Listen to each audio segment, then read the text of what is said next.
Okay, so it's just a quick video on the R9 system and the new firmware that came out on February 13th. So I know that lately R9's been getting kind of a bad rap with a lot of issues, and I've been experiencing those issues as well. The biggest thing for me is that the RSSI was pretty unreliable. It was just going all over the place.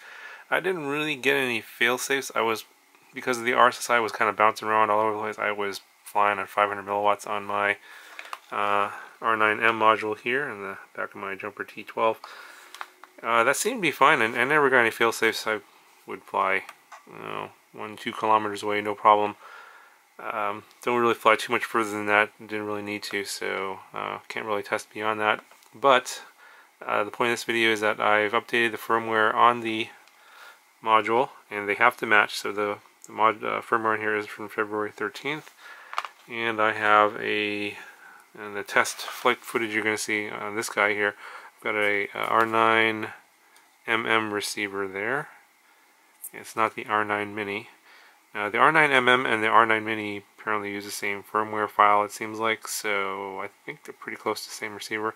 Anyway, the test is on this particular receiver, and I know everyone's going to ask for my setup here, so I'm using, I have my antennas oriented like this. The active element is up this way, and then the dipole or ground, whatever, is off at like about a 90-degree angle.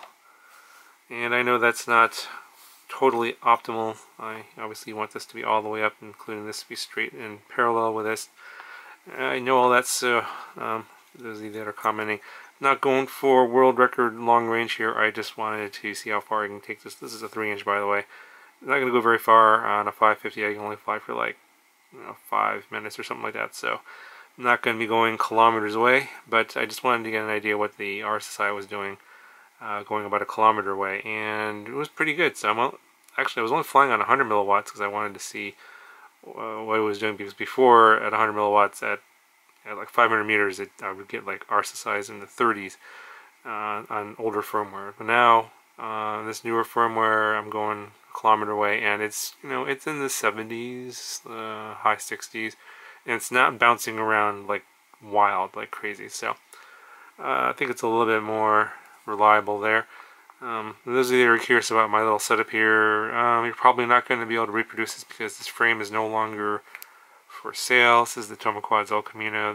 He discontinued this a while back, so you can't get this frame. But my frame, the crossbow, is based off of this one. So if you want to get something kind of similar but a little bit bigger, a little bit heavier, the crossbow is based off of this frame. That's kind of similar to this frame. Stack here is the Mamba Mini. I've got the 4-in-1 EC back here, and the flight controller up in the front on top of the Caddx turtle. And yeah, you can see here that the turtle has this little plastic SD card protector thing. They're including that now in the new turtles, but I have the one with the glass lens here, if you guys are wondering. And I have a GPS on here. This is the HGLRC M8 U-Box GPS. It's okay. It's pretty good. It's like $10, and it works pretty good. It locks onto satellites within about 30 seconds. And let's see, the video transmitter is a TBS Unify HV, I think, and I was flying on 200 milliwatts. Motors, these are the Lism RC 1206 4500 kV, so I was flying on a 4S 550 GNV. These motors only come on a bind and fly, so if you're looking for something similar, if you want a similar setup on a 3-inch, get the GIP RC 1206 4500 kV. They're pretty similar to these, so unless you want to buy the bind and fly and swap them in like I did here. That's pretty much it for the setup. I have GPS return to home on this, obviously because of the GPS, so just in case I had a failsafe, it would fly back to me, but I didn't have a failsafe, so just go ahead and show you the flight footage.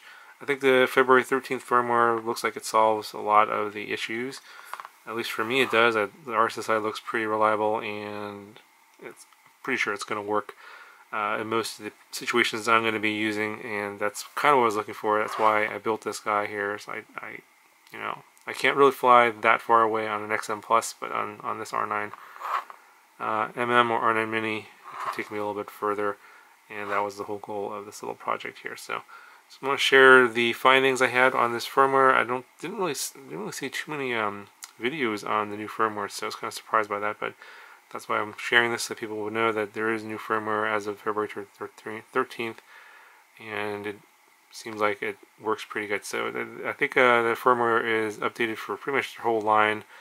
Definitely the R9 module, the R9 mini module that goes on the X-Lite, and I think all of the R9 receivers, the Slim, the Mini, and the MM. So perhaps there's a few more other ones I don't know about.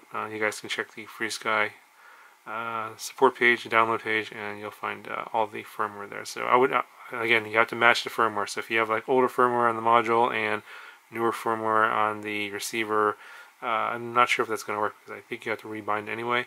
So it's just best to just update everything, and yeah, I think you'll have a pretty good performance based on the flight you'll see. So again, no world records broken here. It's just kind of like just showing you that it's working, and it looks like the RSSI is a little bit more reliable than it was before. So hopefully this helps you out, and I'll talk to you guys in the next one.